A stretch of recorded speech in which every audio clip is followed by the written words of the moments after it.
সাকুম আজকে প্রধান উপদেষ্টা আপনারা জানেন একটা পদোন্নতি বঞ্চিত যারা সরকারি কর্মকর্তা তাদের বিষয়ে একটা কমিটি ছিল, তারা তাদের আজকে রিপোর্টটা জমা দিয়েছে।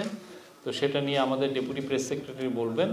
আর আমার তরফ থেকে একটা ছিল যে আপনারা জানেন যে বেশ কিছু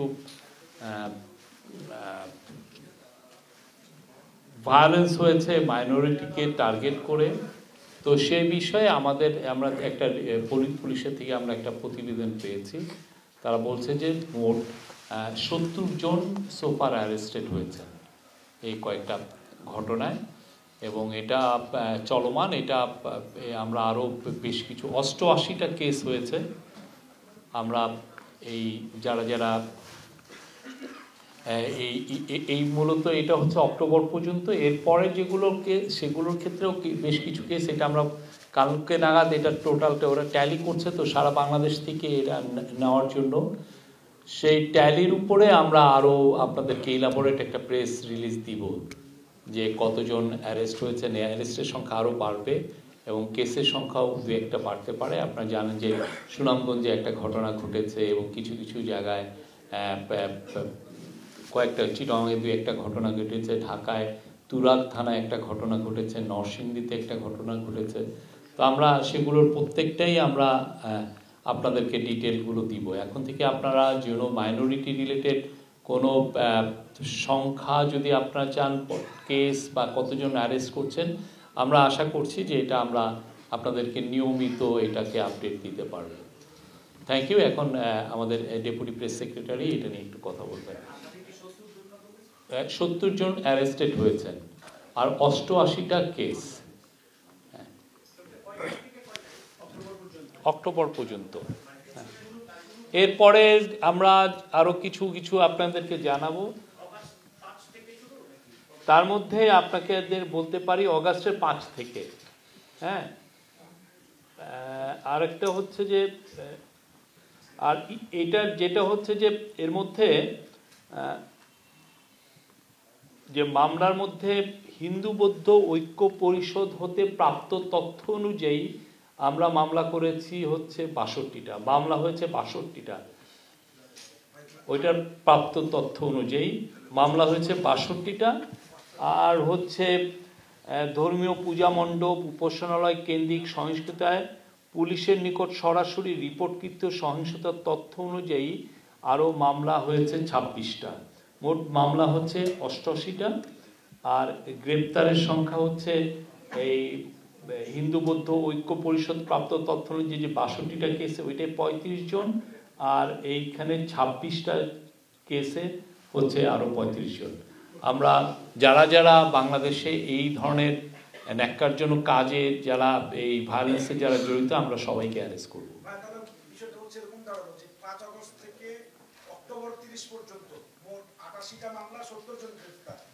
জি, ওইটাই তো অক্টোবর পর্যন্ত, অক্টোবরের 22 তারিখ, অক্টোবরের 22 তারিখ পর্যন্ত মোট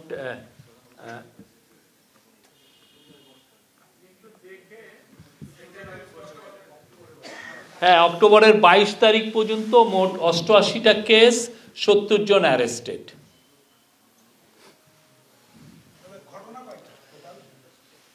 ঘটনা এটা কেসগুলোর উপর আমরা বলছি। এটা ইদানিং, এটার আমরা ডিটেলটা আপনাদেরকে সামনে জানাবো। যেটা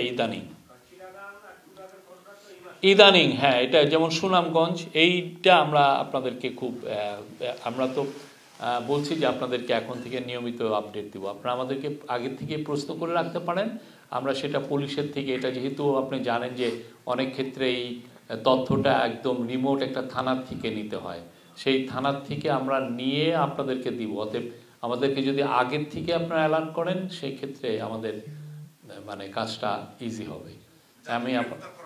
আমি আগে আমাদের ডেপুটি প্রেস সেক্রেটারি এটা বলে নিই, তারপরে আমরা এটার উত্তরটা দিচ্ছি। ধন্যবাদ। আপনারা দেখেছেন আজকে আমরা দুপুরে একটা প্রেস রিলিজ করেছি, সেখানে উল্লেখ করেছি যে পদোন্নতি বঞ্চিত সরকারি কর্মকর্তা যারা, তারা অনেক আবেদন করেছিলেন। তাদের আবেদন পর্যালোচনার জন্য সরকারের পক্ষ থেকে একটা কমিটি সেপ্টেম্বরের 16 তারিখ। তো 3 মাসের মধ্যে এই কমিটিকে রিপোর্ট দিতে বলা হয়েছিল। কমিটি 3 মাস, তাদের 3 মাস মেয়াদ শেষ হওয়ার কথা ছিল ডিসেম্বরের 16 তারিখ। তার আগেই তারা আজকে তাদের সুপারিশ সহ বিস্তারিত একটা রিপোর্ট দিয়েছেন মাননীয় প্রধান উপদেষ্টার কাছে। ওখানে ওই রিপোর্টে ওনারা জানিয়েছেন যে এই সময় ওনারা 1540 জনের মতো কর্মকর্তার আবেদন পেয়েছিলেন, সেগুলো যাচাই বাছাই করে ওনারা 750 কর্মকর্তাকে, 764 জন কর্মকর্তাকে টু বি প্রিসাইজ ভূতাপেক্ষা সুযোগ সুবিধা দিয়ে পদোন্নতির সুপারিশ করেছেন। এবং মাননীয় প্রধান উপদেষ্টা আজকে কমিটির প্রধান ছিলেন জাকির আহমেদ খান, সাবেক অর্থ সচিব এবং বিশ্ব ব্যাংকের বাংলাদেশের বিকল্প নির্বাহী পরিচালক। উনি ওনার নেতৃত্বে আরও 5 সদস্যের একটা কমিটি কাজ করেছে। ওনারা আজকে রিপোর্টটা দিয়েছেন এবং সময় মতো নির্ধারিত সময়ের আগেই আসলে রিপোর্টটা দেওয়ার জন্য মাননীয় প্রধান উপদেষ্টা ওনাদেরকে ধন্যবাদ জানিয়েছেন এবং ওনাদের সুপারিশগুলো পর্যালোচনা করে এখন সরকার আসলে এই বিষয়ে প্রয়োজনীয় সিদ্ধান্ত গ্রহণ করবেন। ধন্যবাদ। 2009 সাল থেকে, আমি এক্স্যাক্টলি 2009 থেকে 2023 সাল পর্যন্ত, যারা সময়টা দেখে আপনাদের 2009 সাল থেকে 4 আগস্ট 2024 সাল পর্যন্ত। সংখ্যাটা তো ওনারা তাই বলেছেন, 764 জনকে ওনারা পদোন্নতি দেওয়ার জন্য সুপারিশ করেছেন। ওনারা সচিব থেকে শুরু করে উপসচিব পর্যন্ত। ভাই টেলিভিশনে কাজ করি, প্রশ্ন হচ্ছে যে এই যে পদোন্নতির কথা বললেন যারা বঞ্চিত ছিল কিন্তু আছে এখনো প্রশাসনের অভ্যন্তরে যারা বিগত রেজিমের দোষর বলা হয় তারা এখনো রয়ে গেছেন, তাদের ব্যাপারে আসলে সর্বশেষ সিদ্ধান্ত কি? তারা তো এখনো নানাভাবে ওয়ার্ক করছেন। এর বাইরে সর্বদলীয় বৈঠকে একটা দাবি জানানো হয়েছে, এই যে সাম্প্রতিক সরকারের অবস্থান কি? ধন্যবাদ আপনাকে। প্রশাসনের যে রদবদল এটা একটা নিয়মিত প্রক্রিয়া। এই বর্তমান সরকার দায়িত্ব গ্রহণ করার পর প্রশাসনের অনেকগুলো রদবদল হয়েছে, কয়েক হাজার রদবদল হয়েছে এবং এই রদবদলটা চলমান রয়েছে। যখন সরকার যেখানে প্রয়োজন মনে করছে সেখানেই কাউকে পদোন্নতি দিচ্ছে অথবা বদলি করছে অথবা নতুন করে কাউকে পদায়ন করছে, এই প্রক্রিয়াটা চলমান আছে। এটা নানা কারণে হতে পারে। কাউকে যদি কারোর বিরুদ্ধে যদি আগের সরকারের দোষর হিসাবে কাজ করে বা সুবিধাভোগী হওয়ার মতো সেরকম গুরুতর কোনো অভিযোগ থাকে তাহলেও আসলে সেটাও বিবেচনা নেওয়া হচ্ছে। এছাড়া আরও প্রশাসনিক অন্যান্য যেসব কারণে একজন কর্মকর্তাকে পদায়ন, নিয়োগ, বদলি ইত্যাদি করা প্রয়োজন মনে করে সেগুলো নিয়মিতভাবে করা হচ্ছে। আর বিভিন্ন মিশনে যে পরিবর্তনের সুপারিশগুলো আমাদের রাজনৈতিক দলগুলোর কাছ থেকে এসেছে সেই সুপারিশগুলোও কিন্তু সরকার সক্রিয়ভাবে বিবেচনায় রেখেছে। আপনারা জানেন যে ডিসেম্বর মাসেই আসলে বাংলাদেশের বেশ কয়েকজন রাষ্ট্রদূত তাদের PLR-এ চলে যাবেন এবং তাদেরকে রিকল করা হয়েছে। এই বিষয়ে অনেক আগে ঘোষণা দেওয়া হয়েছে। আরও প্রায় 20টার মতো দেশে রাষ্ট্রদূত পরিবর্তন হচ্ছে এবং সেই নিয়োগগুলো ইতিমধ্যে নেওয়া হয়েছে এবং এগুলো আসলে কিছু কিছু বিষয় আছে প্রশাসনিক প্রক্রিয়া, যে কারণে সরকারের পক্ষ থেকে হয়তো আনুষ্ঠানিকভাবে ঘোষণা করা হচ্ছে না, কিন্তু এই প্রক্রিয়াটাও চলমান রয়েছে।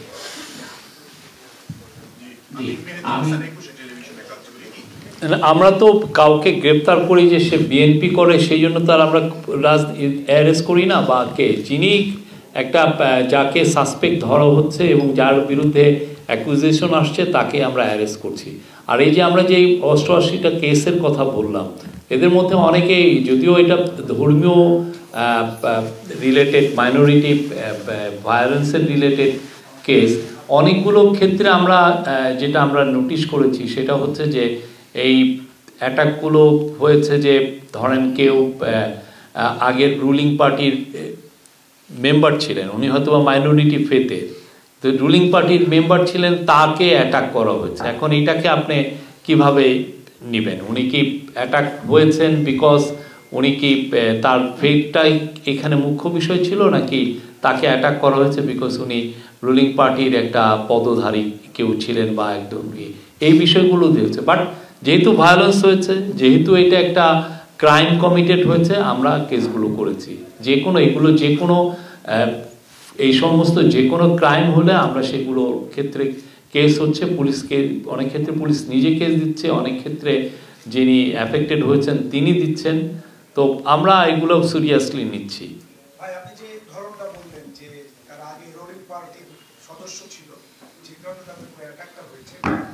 না এটা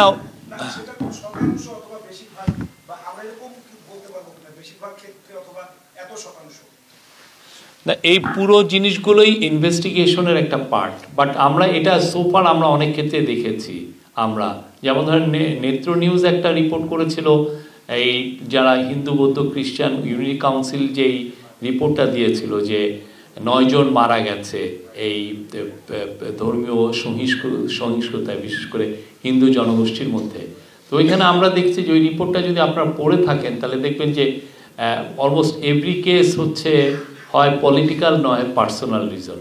সেখানে আসলে ধর্মীয় মোটিভেশনটা সেরকম ছিল না যে আমি ওটাকে অ্যাটাক করছি বিকজ উনি একটা মাইনরিটি ফেথের ভাই। ভাই আমি মহসিন কবি, কাজ করি জিটিভিতে।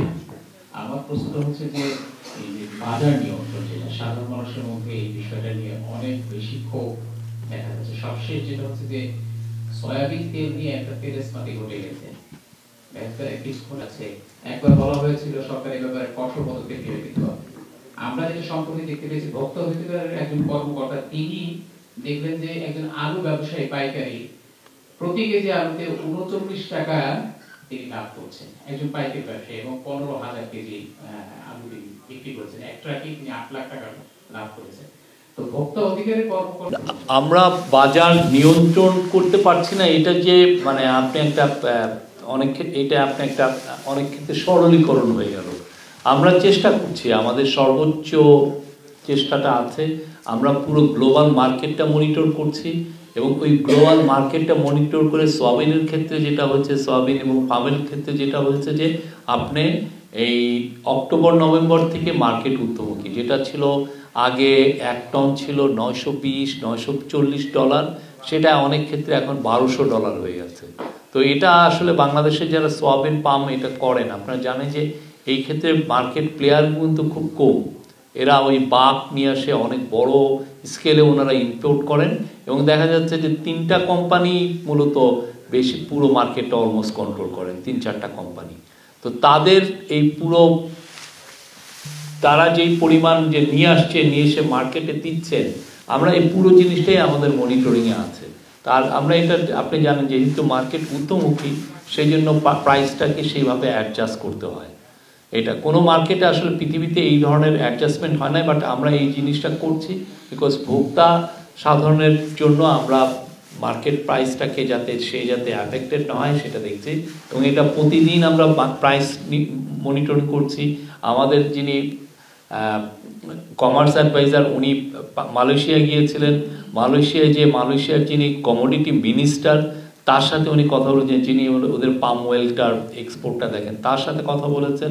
আমরা ব্রাজিল এবং আর্জেন্টিনায় আপনি জানেন সয়াবিনটা আসে, সেটা আমরা মার্কেটটা মনিটর করছি খুব ইন্টেন্সিভলি এবং আপনি খুব দ্রুত দেখবেন যে আমাদের যে এই মার্কেটটা মনিটর করা বা এই যে কোম্পানিগুলো আসলে মার্কেটে কোনো ফাউল প্লে করছে কিনা বা মার্কেট থেকে, এটার জন্য বাইরে যেটা করে সেটা হচ্ছে যে একটা কম্পিটিশন কমিশন এটা দেখে। আমরা এই যে কম্পিটিশন কমিশনটা আপনি খুব দ্রুত দেখবেন যে এটা ফর্ম হয়েছে এবং ওরা আরো ইন্টেন্সিভলি মার্কেটটা দেখবে। আমি আসলে এখানে শুধুমাত্র একটি পণ্যের কথা বলিনি, সয়াবিন তেল তো একটি পণ্য। এই শীতের এই সময়ে মৌসুমী যেসব সবজি আছে, আপনি মৌসুমী সবজি যেগুলো আমরা দেখছি আপনার প্রত্যেকটার দামই কমছে। আপনি যদি টিসিবির গত 10, 15, 20 দিনের মার্কেটটা যাচাই করেন, আমি দেখবো, আমি নিজে বাজার করি, আমি আপনাকে বলতে পারি যে আমি বাজার করি প্রতিদিনই অলমোস্ট। হ্যাঁ, তো আমি তো দেখছি যে মার্কেটে আপনি যে আলু কিছুদিন আগে 120 টাকা ছিল, এখন আমার মনে হয় কি 70-80 টাকায় এসে গেছে, 80 টাকায়। তো এটা আগে তো কিছুদিন আগেও এটা 100 টাকার উপরে ছিল।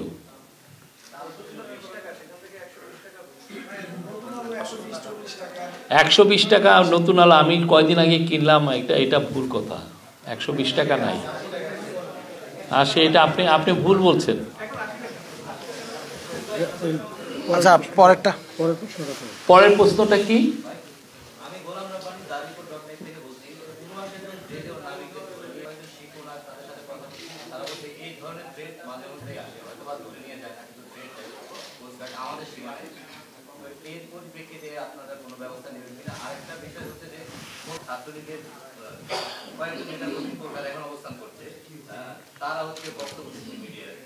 ওই যেটা যাদেরকে ধরে নিয়ে গেছে সেই বিষয়টা আমাদের কোস্টগার্ড এবং আমাদের ওই পার্টিকুলার যেই জায়গায় হয়েছে সেগুলো ডিস্ট্রিক্ট অ্যাডমিনিস্ট্রেশন দেখছে। এটার আমরা ডিটেল আপনাকে সামনে জানাতে পারবো। এটা আমাদের এই ধরনের হলে আমাদের একটা এস্টাবলিশ সিস্টেম আছে কীভাবে মনিটর করতে হয়, তাদেরকে কোথা থেকে ধরে নিয়ে আসছে সেটা এস্টাবলিশ করাটা খুবই ইম্পর্টেন্ট। সেটা এটা করি এবং পরবর্তীতে ওদেরকে কোথায় নিয়ে গেছে সেটা আমরা জানি এবং পরবর্তীতে ওদেরকে ফিরিয়ে আনার ব্যবস্থাও করা হয়। আর ছাত্রলীগের ছেলেরা ওইখানে গিয়েছেন, আপনারা জানেন তারা অনেক লুটপাট করে চুরি চামারি করে ওইখানে গিয়েছেন, তারা অনেক ধরনের কথাবার্তা বলছেন। হ্যাঁ, এখন এটাকে হচ্ছে যে তারা মানে এটাকে কে কীভাবে এটাকে নিচ্ছে সেটা হলো বড় কথা। আমাদের কথা হচ্ছে যে এরা বাংলাদেশের যে গত 15 বছরের যে অপশাসনের তারা প্রতীক ছিল। এদেরকে কারা মানে মাইলেজ দিচ্ছেন এটা তাদের ইস্যু, আমরা এটার বিষয়ে তেমন একটা কমেন্ট করতে চাই না। ধন্যবাদ। আমি তানভীরুল মিরাজ রিপন, আমি একজন ইন্ডিপেন্ডেন্ট জার্নালিস্ট। এখন আমি একটা দ্য হিউম্যানিটেরিয়ান বলে একটা জেনারেলিস্ট নিউজ অর্গানাইজেশনটা আমরা খুব স্ট্রংলি মনিটর করছি এবং আপনি জানেন যে এই র্যাপিডলি ইভলভিং সিচুয়েশনের কারণেই আমরা এই যে জাস্ট এই বেশ কিছুদিন আগেই আমাদের চিফ অ্যাডভাইজার মহোদয় একজন হাই রিপ্রেজেন্টেটিভ একজনকে অ্যাপয়েন্টমেন্ট দিয়েছেন। ওনার খুবই সলিড ব্যাকগ্রাউন্ড, খুবই ক্যারিয়ার ডিপ্লোম্যাট। উনি এটা এখন থেকে যেটা হবে যে উনি এটার ইন্টেন্সিভলি এটাকে মনিটর করবেন, যারা যারা স্টেক হোল্ডার আছে তাদের সাথে কথা বলবেন এবং আগামী বছর আমাদের একটা বড় কাজ হবে যে এই রোহিঙ্গা যে ক্রাইসিসটা, এই ক্রাইসিসটা নিয়ে একটা বড় ইন্টারন্যাশনাল একটা কনফারেন্স করা। আমরা এইটার ক্রাইসিসটার ভেন্যু এবং মোডালিটিসটা আমরা এই মার্চ এপ্রিলের মধ্যে আমরা ঠিক করে ফেলব এবং এইটা আমরা আশা করছি যে এই কনফারেন্সটা হবে আগামী বছরের সেকেন্ড হাফে, সেপ্টেম্বর অক্টোবরের দিকে।